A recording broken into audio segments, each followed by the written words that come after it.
I am Mr. C. Laneous, reviewer of the Miscellaneous. Now there's a couple things I don't think I've brought up yet about me.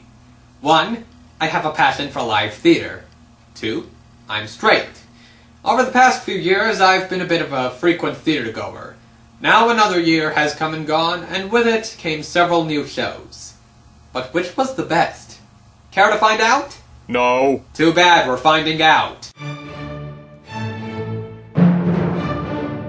Now before we begin, let's go over the criteria from each show. Now, I'm only looking at musicals, so naturally, it has to be a musical. Also, it has to be a show that I have not seen live or performed in before 2012.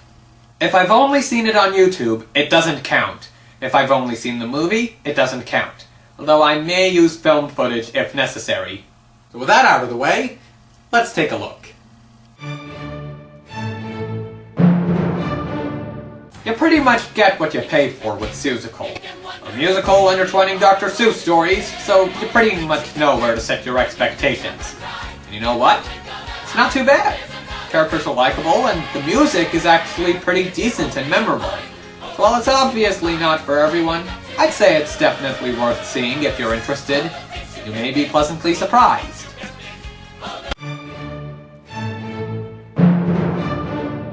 Oh my god, Music Man! I have a love-hate feeling towards this show.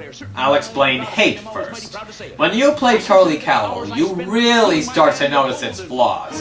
Our designated hero is a con artist who has swindled countless cities.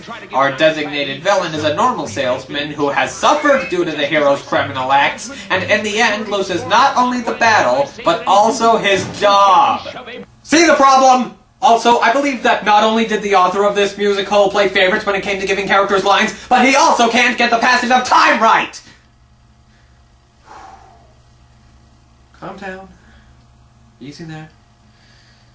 Make the hours of therapy worth it. Of course, that's just as the actor playing Charlie Cowell. As an audience member, though, I'm able to look past all that. I can still get into the characters and find them likable. It's got some classic music and some good humor in there, so I'd still recommend it. Just don't play Charlie Cowell if you get the chance. What? Wrong Cowell! I first saw the film version of Chicago a couple years ago. It ended up being a bit of a special film for me. So when I found out that the tour was coming around, I was relatively excited. Same old, same old. Chicago's coming! Starring Christy Brinkley as Roxy Hart. Oh my god, Chicago is coming! Who's Christy Brinkley? I had heard shortly before seeing it that the show wasn't necessarily the best out there, especially compared to the movie.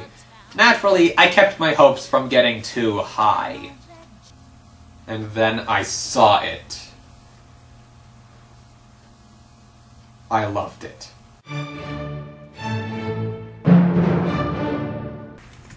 I think this show set a record. 12 Tony nominations and 0 wins.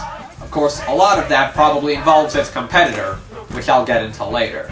Believe it or not, at the time of the Tonys, I was rooting for this show to win Best Musical, which I'll also get into later. So I was quite excited to see it, especially considering how obscure and little performed it appears to be. I may have gotten my hopes up a bit too high, though. I'm not saying it's bad, because it's not. It's good. But something I've realized lately is that when you really hype something up, you may not enjoy it as much. And boy did that apply here. Nevertheless, as I said, it is a really good show that you should check out, especially if you're into civil rights or if you like to think about what you've just seen. I know it's coming back this year, so hopefully I can catch it again. Maybe I'll enjoy it a little more the second go around, because that happens sometimes.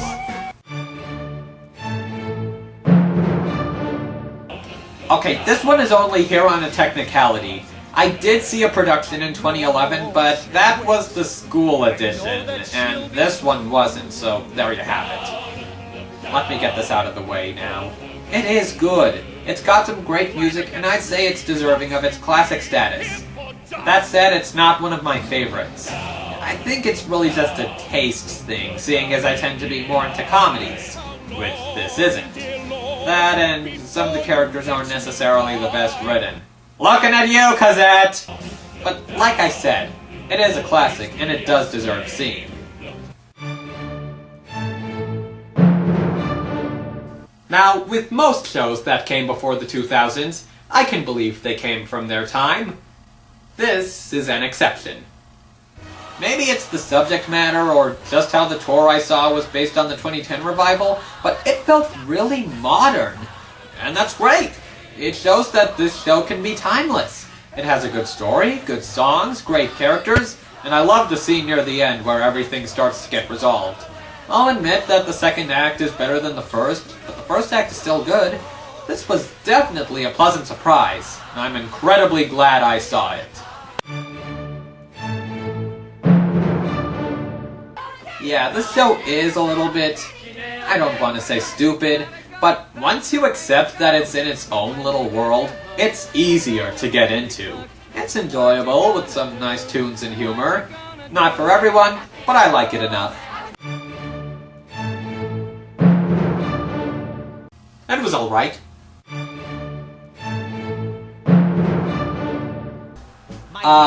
Book of Mormon. The hottest ticket on Broadway and recipient of unending praise. But does it deserve that praise? Yes. After Scottsboro, I knew not to get overhyped for this, and it paid off beautifully. In fact, let's talk about Scottsboro a little, seeing as Book of Mormon is what beat it for Best Musical. Even though I do agree after seeing both shows that Mormon was the right choice, I still have a couple things in Scottsboro's defense. Now, for one thing, Mormon, which is a religious satire written by the South Park guys and one of the Avenue Q guys, had been only open for a few months at the time of the Tony Awards, and it was a major success.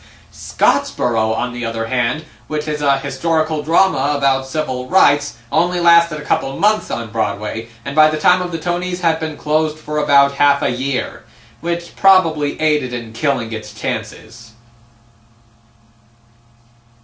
And I mean that.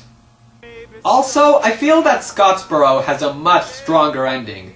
Kind of funny, seeing as its ending was what won me over back around the Tonys. Mormon's ending, though not bad, honestly had me a bit confused in a couple spots. The rest of the show definitely makes up for it, allowing me to say that, yes, it is worth the hype.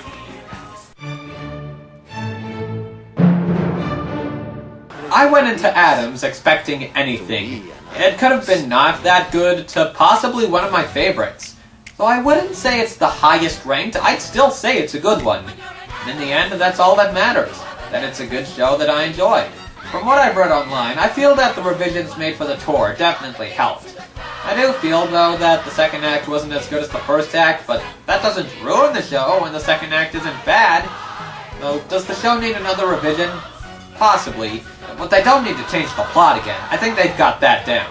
Really, the second act just needs a little tightening. Still, I'm definitely glad I saw it, I'd be up for seeing it again, and I recommend it. And that's every new musical I saw in 2012. What do I think?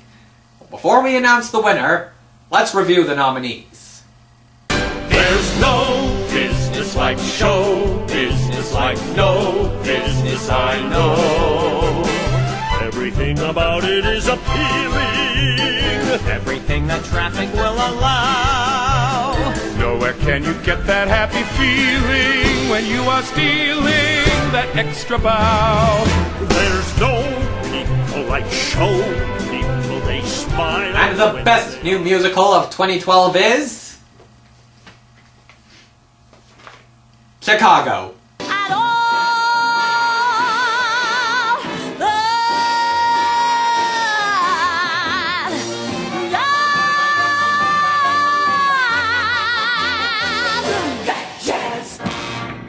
Thank you for watching. Hope to see you again in the mist.